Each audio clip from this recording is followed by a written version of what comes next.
اعوذ باللہ من الشیطان الرجیم بسم اللہ الرحمن الرحیم الصلاۃ والسلام علیکہ یا رسول اللہ وسلم علیکہ یا حبیب اللہ۔ عزیزان محترم، مقدمہ تفسیر تبیان القرآن جاری ہے، تو ہم قرآن پاک کے فضائل و مسائل اور اس کی تلاوت کے آداب و احکام پہ بات کر رہے ہیں۔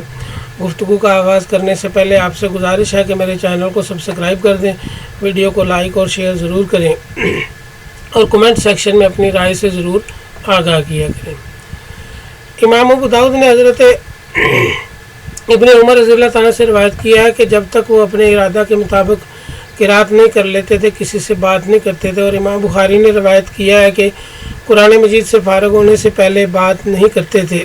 جب قرآن مجید پڑھا جائے تو اس کے سننے کے متعلق فقہاء احناف کے دو قول ہیں۔ ایک قول یہ ہے کہ قرآن مجید کا سننا فرض عین ہے، اور ایک قول یہ ہے کہ اس کا سننا فرض کفایہ ہے۔ علامہ شامی لکھتے ہیں کہ قرآن مجید کا سننا مطلقاً واجب ہے، خواہ نماز میں سنیں یا خارج نماز میں، کیونکہ یہ آیت اگرچہ نماز کے سلسلہ میں وارد ہوئی ہے لیکن اعتبار عموم الفاظ کا ہوتا ہے، خصوصیت سبب کا نہیں ہوتا، لیکن یہ اس وقت واجب ہے جب کوئی عذر نہ ہو۔ دنیا میں مذکور ہے کہ گھر میں بچہ قرآن کریم پڑھ رہا ہو اور گھر والے کام میں مشغول ہوں تو یہ نہ سننے میں معذور ہیں، بشرطیہ کہ انہوں نے کام پہلے شروع کیا ہو، ورنہ نہیں۔ اسی طرح قرآن مجید کی تلاوت کے دوران فقہ کی کتابوں کا مطالعہ کرنے کا حکم ہے۔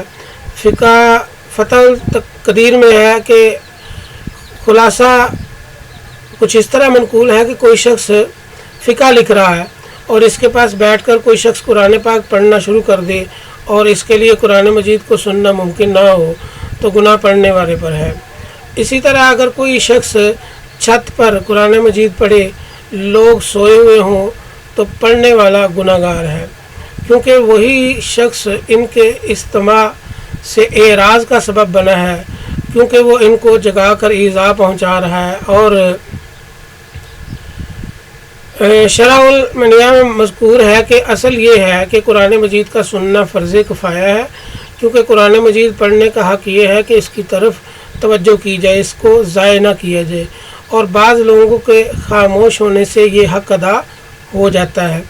جیسے مسلمان کے سلام کا جواب دینا اس مسلمان کے حق کی رعایت کی وجہ سے واجب ہے، اور بعض لوگوں کے جواب دینے سے یہ حق ادا ہو جائے گا اور باقی تمام لوگوں سے وجوب ساقط ہو جائے گا۔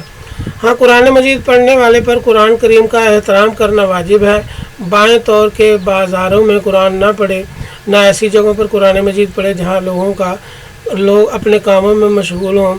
اگر اس نے ایسی جگہ پر قرآن مجید پڑھا تو وہی شخص قرآن مجید کے احترام کو ضائع کرنے والا ہوگا، نہ کہ مصروف اور مشغول لوگ، تاکہ لوگ حرج میں مبتلا نہ ہوں۔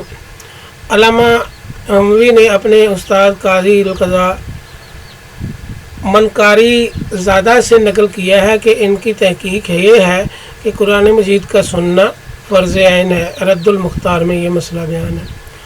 ہمارے زمانہ میں لوگ مسجدوں میں مائک پر تراویح اور شبینے پڑھتے ہیں اور باہر کے سپیکر کو کھول دیتے ہیں، جس سے محلوں اور بازاروں میں دور دور تک قرآن مجید کی آواز جاتی ہے۔ اس لیے مسئلے پر انشاءاللہ ہم اگلی ویڈیو میں گفتگو کریں گے۔ اب تک کے لیے صرف اتنا ہی۔ تو عزیزان محترم، اللہ تبارک و تعالی ہمیں اپنی معرفت اور اپنے محبوب کی پکی اور سچی محبت عطا فرمائے۔